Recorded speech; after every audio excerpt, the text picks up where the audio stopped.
Gym injury के बाद सबसे बड़ी गलती जो 90% लोग करते हैं, अगर आपको कभी भी जिम में shoulder pain, knee pain, back pain या कोई भी इंजरी हुई है तो हो सकता है आपकी सबसे बड़ी गलती उस दिन नहीं हुई हो जिस दिन आपकी वो इंजरी हुई थी। असली गलती उसके बाद शुरू हुई। मैं बताता हूँ।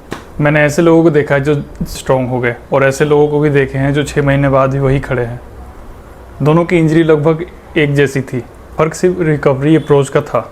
आज मैं आपको 5 गलतियां बताऊंगा जो लगभग हर जिम जाने वाले लोगों में देखता हूं। जब किसी को इंजरी होती है तो सबसे पहला सवाल होता है, अब जिम छोड़ दूं? कितने दिन रेस्ट करूं? अब मैं कभी पहले जैसा हो पाऊंगा?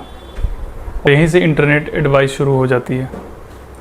कोई कहता है पूरा आराम करो, कोई कहता है दर्द सहकर पुश करो, मर्द को दर्द नहीं होता, ब्ला ब्ला ब्ला। कोई स्ट्रेचिंग करा देता है, कोई आइस क्यूब लगाने को बोल देता है। लेकिन रिकवरी इतनी सिंपल नहीं होती।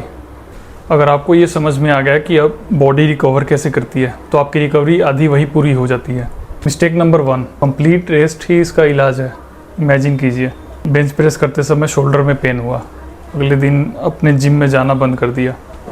1 हफ्ता, 2 हफ्ता, 1 महीना, फिर 3 महीने। अब सवाल, क्या आपका शोल्डर स्ट्रॉन्ग हो रहा है? नहीं। असल में क्या हो रहा है? मसल वीक हो रही है, जॉइंट स्टिफ हो रहा है, ब्रेन उस मूवमेंट से डरने लगा है, एक फोबिया बैठ जाता है। और यही सबसे डेंजरस पार्ट है। बॉडी मूवमेंट से अडेप्ट करती है। मूवमेंट बंद कर देंगे तो बॉडी भी अडेप्ट करना बंद कर देगी। मैं ये नहीं कह रहा कि हर इंजरी में एक्सरसाइज करो, लेकिन कंप्लीट रेस्ट हर इंजरी का इलाज नहीं होता। मिस्टेक नंबर 2, पेन चला गया मतलब इंजरी ठीक हो गई। ऐसा बिल्कुल भी नहीं है। ये सबसे बड़ी कॉमन मिस्टेक है। दर्द ख़त्म और अगले दिन सीधा वापस 80 किलो की बेंच प्रेस। पेन और रिकवरी एक ही चीज़ नहीं है। पेन अक्सर सबसे पहले चला जाता है, स्ट्रेंथ बाद में आती है, लोड सहने की क्षमता सबसे आखिर में आती है। यानी कि अगर दर्द नहीं है इसका मतलब ये नहीं कि टिश्यू पहले जितना मजबूत हो चुका है। रिकवरी के बाद सबसे ज़्यादा री इंजरी इसी वजह से होती है। मिस्टेक नंबर 3, सिर्फ पेन वाली जगह को ठीक करना।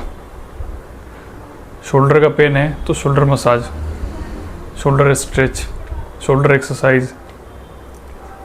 लेकिन कई बार शोल्डर प्रॉब्लम शोल्डर में होती ही नहीं। Poor scapular control, weak rotator cuff, neck position, ये सब भी कारण हो सकते हैं।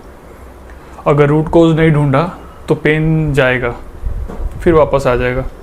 मिस्टेक नंबर 4, एक्सरसाइज से डर जाना। बहुत लोग कहते हैं जब अब मैं बेंच नहीं लगाऊंगा, अब स्क्वाट छोड़ दिया। असल में एक्सरसाइज डेंजरस नहीं होती, गलत प्रोग्रामिंग डेंजरस होती है, या गलत फॉर्म कह लो, गलत टेक्निक डेंजरस होती है, गलत रिकवरी डेंजरस होती है। मूवमेंट से डरना रिकवरी और स्लो कर देता है। Mistake number 5, Instagram rehab. आजकल हर तीसरी रील बोलती है शोल्डर पेन में ही एक्सरसाइज करो, लेकिन आपकी इंजरी, मेरी इंजरी, सबकी इंजरी अलग अलग है। उसका डायग्नोसिस अलग अलग है, स्टेज लेवल अलग अलग है, कॉज अलग अलग है, तो रिहैब भी डेफिनेटली अलग होगा। रैंडम एक्सरसाइज कभी कभी फ़ायदा कर देगी में भी, लेकिन कई बार रिकवरी महीनों पीछे चली जाती है। अगर इस पूरी वीडियो से आपको सिर्फ एक बात याद रखनी है तो वो ये है, रिकवरी का मतलब पेन से भागना नहीं है। रिकवरी का मतलब बॉडी को धीरे धीरे दोबारा लोड सहना सिखाना है। इंजरी के बाद आपका गोल सिर्फ दर्द ख़त्म करना नहीं होना चाहिए। गोल होना चाहिए बॉडी को पहले से ज़्यादा मजबूत बनाना, क्योंकि सही रिकवरी के बाद बहुत सारे लोग पहले से बेहतर परफॉर्म करते हैं।